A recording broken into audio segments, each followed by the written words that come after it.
বিজয় দিবস কোনো দলের নয় মন্তব্য করে স্বরাষ্ট্র উপদেষ্টা জাহাঙ্গীর আলম চৌধুরী বলেছেন, দিবসটি সবার জন্য। এছাড়া আসন্ন বিজয় দিবসকে কেন্দ্র করে সারা দেশে আইনশৃঙ্খলা অবনতি হওয়ার কোনো আশঙ্কা নেই। দুপুরে সচিবালয়ে স্বরাষ্ট্র মন্ত্রণালয়ের সভাকক্ষে আসন্ন বিজয় দিবস উপলক্ষে নিরাপত্তা বিষয়ক সভা শেষে সাংবাদিকদের তিনি এসব কথা বলেন। উপদেষ্টা বলেন, 16 ডিসেম্বর যারা স্মৃতিসৌধে শ্রদ্ধা জানাতে যাবেন তাদের সুবিধার্থে রাস্তায় যানজট নিরসনে ট্রাফিক বাহিনী কাজ করবে। বিজয় দিবস ঘিরে কোনো নিরাপত্তা ঝুঁকি নেই উল্লেখ করে তিনি বলেন, 16 ডিসেম্বর সবার জন্য।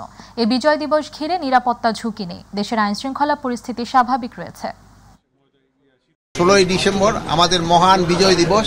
এই বিজয় দিবস যেন ভালোভাবে করা যায়, এখানে যেন কোনো ধরনের কোনো দুর্ঘটনা না ঘটে, এই জন্য আজকে আলোচনা হয়েছে এবং বিভিন্ন মন্ত্রণালয়ের ভিতরে একটা কোঅর্ডিনেশন, এটার ব্যাপারেও আলোচনা হয়েছে। 16 ডিসেম্বরটা সবার জন্য, আমাদের দেশের সবার জন্য। এটা বিজয় দিবস কারো না, এটা সবাই আমাদের জন্য বিজয় দিবস, এটা আমাদের সবার বিজয়।